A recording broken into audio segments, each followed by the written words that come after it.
Hey there everyone, what's up? दोस्तों आपके CA exams अब ओवर हो चुके हैं और आप बहुत जल्द सीए क्वालिफाई करने वाले हो या फिर आप सीए क्वालिफाइड हो, सीए फ्रेशर हो और you looking for CA articleship या ऑल्टरनेटिवली यू डन ग्रेजुएशन और post graduation with majors in accounts, economics और finance and you want to break into finance industry. तो फाइनेंशियल एनालिस्ट, ध्यान से सुनिएगा इस शब्द को, इस प्रोफाइल को।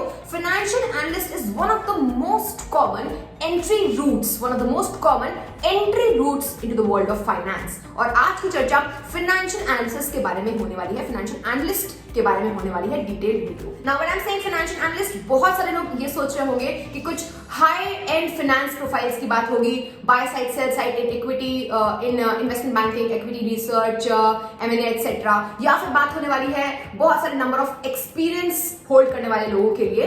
तो आप तो इस वीडियो को एंड तक जरूर देखिएगा क्योंकि होने वाला है इससे जस्ट ऑपोजिट। हम बात करेंगे not only core finance profiles की, but other than that, other than finance industry, other than high finance roles, क्या क्या ऑप्शंस अवेलेबल है जो कि बहुत ही अच्छे ऑप्शंस होते हैं। वीडियो को एंड तक देखिएगा, आपको बात समझ में आ जाएगी। This video is going to be really big और एंड तक देखना जरूरी इसलिए है क्योंकि तभी आप लिंक कर पाएंगे चीजों को। मैं हूं Agrika, I started my career as a financial analyst in a boutique IB और मैं आज शेयर करने वाली हूं along with other things my first hand experience of working as a financial analyst, as I said, in a core in a boutique IB, and how this really helped me build a solid foundation for my long term career. Let's begin the video now. हम क्या क्या बात करेंगे? Let's talk about the index first of all. Number 1 हम बात करेंगे कि financial analyst की जो अपॉर्चुनिटीज है अदर देन आईबी और कहां अवेलेबल है, इसके बारे में क्लियरली समझिएगा, तभी आप उसको ग्रैब कर पाएंगे।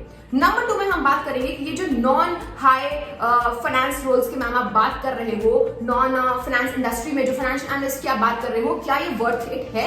डेफिनेटली वर्थ इट है, देखना सुनना बहुत मजा आने वाला है। तो इनकी रोल्स एंड रिस्पॉन्सिबिलिटीज क्या होती हैं, नंबर 2 पे उसकी बात करेंगे। नंबर 3 में हम बात करेंगे कि कैसे ये वर्थ इट है आपका काम currently as a financial analyst और सीनियर फाइनेंशियल एनालिस्ट। और नंबर 4 पे हम बात करेंगे कैसे ये सॉलिड फाउंडेशन बिल्ड कर रहा है जिसके हेल्प से आप जंप कर सकते हो into your core IB, that IB dream job। और इससे मिली जुली बहुत सारी बातें, इसके मिले जुले स्किल सेट्स की हम बात करेंगे और भी बातें करेंगे, राइट। वीडियो को अब हम शुरू करते हैं। और हाँ, वीडियो शुरू करने के पहले दोस्तों, अगर आपने अब तक स्किल 91 का हमारा फाइनेंशियल एनालिसिस, फाइनेंशियल मॉडलिंग और वैल्यूएशन कोर्स नहीं देखा है, जिसमें मैंने अपने सारे एक्सपीरियंस और ज्ञान को जो है प्रैक्टिकल वे में, कॉम्प्रिहेंसिव वे में कवर किया है, उसको आप डेफिनेटली चेकआउट करिएगा। Skill 91 is the website, skill91.com is the website, और जो भी ऑफर्स है वो आपको स्क्रीन पे दिख रहे होंगे। आइए वीडियो शुरू करते हैं। नंबर 1, फाइनेंशियल एनालिस्ट का रोल कहां अवेलेबल है, जिस अपॉर्चुनिटी को हम ग्रैब कर सकते हैं, right. Now this video is equally applicable for people who are looking for articleship in similar profiles and as I said graduates also, right. Now अलग अलग एंट्री पोजीशंस होती हैं इनकी, सैलरी पैकेजेस डेफिनेटली अलग होते हैं, सबके सिमिलर नहीं होते, उतना तो आपको पता होगा। Number 1 role as a financial analyst IB, उसकी बात हम ज्यादा करेंगे नहीं, लेकिन फिर भी आप सुन लो। इन्वेस्टमेंट बैंकिंग में आपके bye side, sell side, private equity, MNA, equity research में तो रोल्स अवेलेबल ही हैं, जिसके ऊपर सेपरेट वीडियो में डेफिनेटली बनाऊंगी। But other than high finance profiles, other than finance industry, बहुत सारी इंडस्ट्रीज हैं। अदर इंडस्ट्रीज फॉर एग्जांपल किसी को भी ले लो, आप यार ई कॉमर्स को ले लो, आप रियल एस्टेट को ले लो, या फिर आप हॉस्पिटैलिटी को ही ले लो। किसी भी इंडस्ट्री में, विद इन दैट किसी भी कंपनी में फाइनेंस डिपार्टमेंट तो होता ही है ना, फाइनेंस इज द बैकबोन। तो ये जो फाइनेंस डिपार्टमेंट है, इसकी जो एफपीएनए टीम होती है, यहाँ पे आपको एक एंट्री लेवल फाइनेंशियल एनालिस्ट का, या फिर अगर आपके पास कुछ एक्सपीरियंस है तो सीनियर फाइनेंशियल एनालिस्ट का आपको रोल मिलता है। अब समझ में आया कहाँ पे आप अपॉर्चुनिटीज ग्रैब कर सकते हैं? क्या ये आपने बोला नॉन फाइनेंस इंडस्ट्री और financial analyst in non finance industry, is it really worth it? क्या काम होता है इसका? तो आप सुनो। नंबर 2 पे हम बात कर रहे हैं कि इन फाइनेंशियल एनालिस्ट्स का ये होते कौन है आखिरकार। आप एक्चुअल में बनोगे तो आपकी daily day to day roles and responsibilities क्या होंगी, तो अब इसको ध्यान सुनिएगा, ये थोड़ा सा बड़ा होने वाला है, इससे मिले जुले सवाल भी हम आगे करेंगे। तो दोस्तों फाइनेंशियल एनालिस्ट क्या करता है, day to day roles and responsibilities क्या होती है? To begin with foundational definition ये होगी कि एक फाइनेंशियल एनालिस्ट जो है किसी भी इंडस्ट्री के, किसी भी सेक्टर, किसी भी कंपनी की जो फाइनेंशियल इंफॉर्मेशन होती है, जो हिस्टोरिकल इंफॉर्मेशन होती है, उसका इनकम स्टेटमेंट, बैलेंस शीट, उसका कैश फ्लो स्टेटमेंट, उस पर काम करता है। उस हिस्टोरिकल फिगर को एनालाइज करता है स्प्रेडशीट पे, ठीक है। उसके एक्सपेंसेस को एनालाइज करता है, सेल्स को एनालाइज करता है, उसके रेवेन्यू चैनल्स को एनालाइज करता है, वर्किंग कैपिटल, इन्वेस्टमेंट, इन सबको एनालाइज करता है। एनालाइज करके करता क्या है, वो देखता है for example one of the various works कि कब ओवर परफॉर्मेंस हुआ कंपनी में जिसमें वो कार्यरत है, जिसमें वो काम कर रहा है, कब ओवर परफॉर्मेंस हुआ, कब अंडर परफॉर्मेंस हुआ, इन वेरिएंसेस के कारण क्या थे। फिर एक एस्टिमेट ड्रॉ करता है, ट्रेंड ड्रॉ करता है, एस्टिमेट ड्रॉ करता है, और इस एस्टिमेट के बेसिस पे, इस ट्रेंड के बेसिस पे, इस एजम्पशन के बेसिस पे वो फ्यूचर एस्टिमेट्स ड्रॉ करता है। फ्यूचर एस्टिमेट्स की क्यों जरूरत है भाई? जिस इंडस्ट्री में, जिस कंपनी में आपको as a financial analyst job दी गई है, आपका वहां पे मेजरली काम होता होगा फाइनेंशियल स्टेटमेंट्स को एनालाइज करके एजम्पशंस ड्रॉ करने का, फोरकास्ट करने का, और मैनेजमेंट को वहां की ये रेकमेंड करने का कि आगे क्या होने वाला है। एक पर्टिकुलर कैपिटल इन्वेस्टमेंट उनको करना चाहिए कि नहीं, वर्किंग कैपिटल को कैसे मैनेज करना है, कॉस्ट को कैसे कट डाउन करना है, उन्हें एक पर्टिकुलर डील में जाना चाहिए कि नहीं जाना चाहिए। ऐसी आप स्ट्रैटेजिक डिसीजन मेकिंग में मैनेजमेंट को हेल्प करते हो। अब डेफिनेटली जरूरी नहीं है कि डे वन से आपको ऐसा काम मिल जाए, लेकिन हो सकता है फॉर्चुनेटली और जनरली होता है, अगर आप मेहनती हो, आपके पास नॉलेज है, आपके पास स्किल सेट्स हैं प्रैक्टिकल, उसकी भी बात करेंगे, तो आपको सीनियर फाइनेंशियल एनालिस्ट के साथ काम करने का मौका मिलेगा और आप जो है हो सकता है क्लाइंट मीट्स में जाओ और आप और क्लोजली इन सारी चीजों को देख पाओ। तो these are the roles and responsibilities. अभी इसकी और बात करेंगे। तो मैम ये जो रोल्स एंड रिस्पॉन्सिबिलिटीज हमने समझ ली, ये करंटली जब हम काम कर रहे होंगे एज फाइनेंशियल एनालिस्ट, तो आपके हिसाब से जो आपने भी काम किया था एज यू सेड, तो कैसे आपको लगता है कि बहुत ही इंपैक्टफुल होता है, which is more important, right? We all are looking for work which is impactful currently and it is building a foundation for our future as well. तो इसको ध्यान से सुनिएगा, which is number third topic. बहुत मजा आ रहा होगा आपको। नंबर थर्ड इज कैसे इंपैक्टफुल है करंटली। तो देखो, सबसे पहली बात कि आप जो भी ये एनालिसिस कर रहे हो, आप सिर्फ बिजनेस ऑपरेशन, बिजनेस की स्ट्रैटेजी का एनालिसिस नहीं करते हो, आप मार्केट, आप जिस कंपनी में हो, हॉस्पिटैलिटी में हो, ई कॉमर्स में हो, उसकी इंडस्ट्री का एनालिसिस करते हो, कॉम्पिटिटर्स की स्ट्रैटेजी को एनालाइज करते हो, आप मैक्रो इकोनॉमिक न्यूज से, इंडस्ट्री न्यूज से हमेशा अपडेटेड रहते हो, बिकॉज जो लार्जली चंक में जो हो रहा है, लार्ज चंक में जो हो रहा है, उसका इंपैक्ट हमारी कंपनी पे तो पड़ेगा ना, हमारे रेवेन्यू पे पड़ेगा, हमारे एक्सपेंसेस पे पड़ेगा, हर चीज पे पड़ेगा। सो ये इसकी वजह से करंटली नंबर वन, आप अपनी एनालिटिकल स्किल्स को इतना ज्यादा स्ट्रॉन्ग कर रहे हो, समझ रहे हो। नंबर टू, आपका जो आउटपुट है, आपका जो काम है, वो आप अकेले कर रहे हो, आप किसी सीनियर एनालिस्ट के साथ कर रहे हो, it is really impactful. Why? Because the output is directly going into decision making, it is going as an input for the strategic decision making by the management, so the work is really impactful. अब definitely this varies from people to people, आप कितनी मेहनत कर रहे हो, आपका क्या Fortune भी है, काफी हद तक काम करता है, मेरे साथ ऐसा ही हुआ था। नंबर थ्री, एनालिटिकल स्किल्स के साथ साथ आप अपनी डिसीजन मेकिंग एबिलिटी को भी इंप्रूव कर रहे होते हो उस वक्त, while working as a financial analyst in that profile which is a non-finance service industry, and it's equally awesome।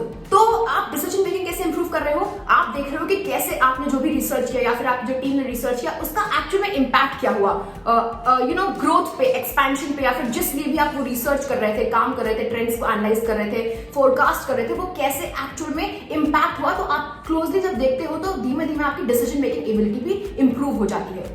Together with that, ये जितने भी आपकी इनसाइट्स थी, जितने भी आपकी एनालिसिस थी, इसको आप अल्टीमेटली कम्युनिकेट कैसे करते हो? रिपोर्ट्स के थ्रू। तो आपकी कम्युनिकेशन, रिपोर्ट मेकिंग स्किल्स भी इंप्रूव होती है।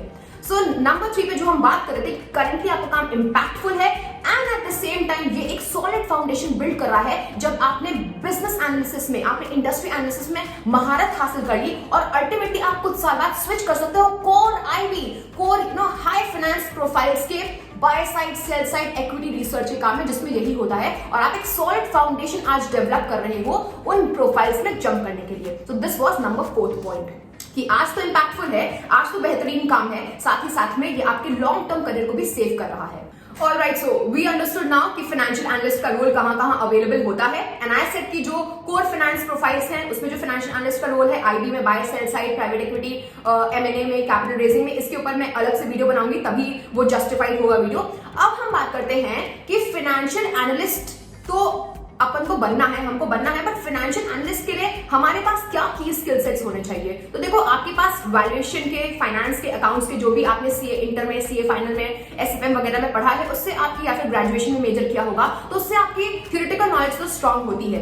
लेकिन यहाँ पे समझो कि आपके पास एक गोल्डन बैज, एक सीएफए होना, या फिर number of years of experience के ना होने के लिए जो सब्स्टिट्यूट है वो डेफिनेटली ये है कि आपके पास एक स्किल बिल्डिंग कोर्स होना चाहिए। बहुत ही नॉर्मल सी बात है। ये जितनी भी मैंने आपको बातें बताई कि फाइनेंशियल एनालिस्ट क्या करता है डे टू डे बेसिस पे, ये जो पूरा काम होता है ना, ये फाइनेंशियल मॉडल क्रिएट करने और फाइनेंशियल मॉडल रेगुलरली अपडेट करने के इर्द गिर्द घूम रहा होता है, और मैंने भी यही काम किया था। तो फाइनेंशियल मॉडलिंग इज समथिंग जो कि डेफिनेटली आना चाहिए अगर आप इस अपॉर्चुनिटी को ग्रैब करना चाहते हैं।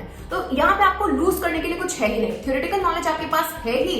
आप अगर आप फाइनेंशियल मॉडल भी क्रिएट करना जानते हैं, आप फाइनेंशियल एनालिसिस करना चाहते हैं, so basically step goes like financial analysis, जो मैंने आपको बताया, ट्रेंड एनालिसिस, इंडस्ट्री एनालिसिस, उसके बाद फाइनेंशियल मॉडल को बनाना, फिर उसके बाद उसका इंटरप्रिटेशन करना। और फाइनेंशियल मॉडल क्या होता है क्या नहीं होता है, आपको इसी चैनल पे मेरे पुराने वीडियोस मिल जाएंगे कुछ वक्त पहले के, 1-2 महीने पहले के, उसको आप डेफिनेटली देख लीजिएगा। फाइनेंशियल मॉडल को फिर आप लेवल अप करते हो वैल्यूएशन से, यानी कि आप एक बेसिक फाइनेंशियल मॉडल क्रिएट करने के बाद वहां पे जब आप इनसाइट्स देते हो कि क्या ट्रेंड रहा, उसके बाद स्ट्रैटेजिक डिसीजन मेकिंग के लिए, ग्रोथ के लिए, एक्सपेंशन के लिए जब आपसे रिकमेंडेशन पूछती है मैनेजमेंट, तो आप करते हो वैल्यूएशंस। वो डीसीएफ वैल्यूएशन हो सकता है, वो एलबीओ वैल्यूएशन हो सकता है, वो रिलेटिव वैल्यूएशन हो सकता है, कुछ भी। तो आप लेवल अप करते हो एडवांस्ड फाइनेंशियल मॉडल से। और दोस्तों यहाँ पे मैं बता दूं कि ये सारी ही चर्चा फाइनेंशियल एनालिसिस हो गया, वेबसाइट्स के ऊपर काम करना हो गया, इंडस्ट्री ट्रेंड्स वगैरह काम करना, रिसर्च करना हो गया, revenue, expenses, working capital, capex, valuation models build करना, इनकी थ्योरी, इनके कॉन्सेप्ट, ये सब हमारे कोर्स में ऑलरेडी कवर्ड है। एज ए सेड स्किल 91 पे आपको डेफिनेटली चेकआउट करना चाहिए और इस वक्त को आपको फुल्ली यूटिलाइज करना चाहिए। So what was I saying कि फाइनेंशियल एनालिस्ट के ये स्किल सेट्स हैं, और अगर आपके पास ये स्किल सेट्स हैं, आपके पास सॉलिड फाउंडेशन है, तो आप इजीली एक फाइनेंशियल एनालिस्ट का, जो मैंने बात की, इन रोल्स में आप इंटरव्यूअर्स को कॉन्फिडेंटली आप इंटरव्यू को क्रैक कर पाओगे, इंटरव्यूअर को फेस कर पाओगे, और आप ऐसे पोजीशंस में जो है काम करना शुरू कर दोगे और आप अपने लिए एक बेहतरीन फ्यूचर डेवलप कर पाओगे। वैसे तो बिग फोर अकाउंटिंग फर्म्स में, बिग फोर्स में भी एंट्री लेवल फाइनेंशियल एनालिस्ट की पोजीशंस मिल जाती हैं, लेकिन आईबीज में भी मिल जाती है। बट यहाँ पे बात ये है कि आप ये समझो कि इन एरियाज में जो बहुत ही हाई फाइनेंस रोल्स होते हैं, या फिर ये जो बिग फोर्स हैं, आईबीज हैं, यहाँ पे सोचने की बात तो ये है कि फॉर इंडिविजुअल जॉब प्रोफाइल, मतलब नंबर ऑफ एप्लीकेशन पर ओपन प्रोफाइल बहुत ज्यादा होती है। तो आप समझ सकते हो कि यहाँ पे number of the chance is pretty less, but at the same time जो मैंने आपसे बातें करी, मेरे ख्याल से वो भी आपको बेहतरीन लगी होगी, और आप समझ पा रहे होगे कि कैसे ये भी जो है एक बहुत ही अच्छा, बहुत ही बेहतरीन ऑप्शन है। तो फाइनली दोस्तों, मैंने आपको बता दिया कि क्या होता है फाइनेंशियल एनालिस्ट का role, day to day responsibilities, क्या स्किल सेट्स रिक्वायर होती हैं, क्या कॉमन स्किल सेट्स है। अगर आप कोर आईबी में फाइनेंशियल एनालिस्ट की तरह काम करते हो तो थोड़ी स्पेसिफिक कुछ अलग स्किल सेट्स होती हैं, जिसको मैं आईबी वाले वीडियो में बनाऊंगी। मैंने आपको बता दिया फाइनेंशियल मॉडलिंग क्या होता है। फाइनेंशियल मॉडल के ऊपर और ज्यादा जानकारी चाहिए तो मैंने आपको कहा कि मेरे पुराने वीडियोस को आप देख लीजिएगा, और मैंने आपको देखा जाए तो काफी हद तक अपने एक्सपीरियंस के बारे में भी बता दिया था। तो दोस्तों, this was me Amrita signing off, और आपको कोई भी डाउट हो तो आप डेफिनेटली कमेंट सेक्शन में पता कर सकते हैं। और आपने आज डेफिनेटली समझ ली इस बात को कि ऐसे रोल्स के लिए आपको डरने की जरूरत नहीं है। अगर आपने जो है बेहतरीन तरीके से समय का उपयोग किया, अपने स्किल्स पे काम किया, आप क्रिटिकल नॉलेज पे तो डेफिनेटली काम करते हो, डिग्रीज लेते हो, सब कुछ करते हो, लेकिन आपने अपने स्किल्स को काम किया, तो आप ऐसे रोल्स, रिस्पॉन्सिबिलिटीज, ऐसी फर्म्स में आर्टिकलशिप भी कर सकते हो और अपने लिए एक बेहतरीन फ्यूचर डेवलप कर सकते हो। स्किल 91 को चेकआउट करना मत भूलिएगा। आप मुझे इंस्टाग्राम पे भी फॉलो कर सकते हैं, Amrita Khatri is my handle. Thank you so much, bye, take care and comment down कि और किन बातों पे क्या आपकी क्वेरीज हैं, उस पर मैं वीडियोस लेकर के आ जाऊंगी। बाय।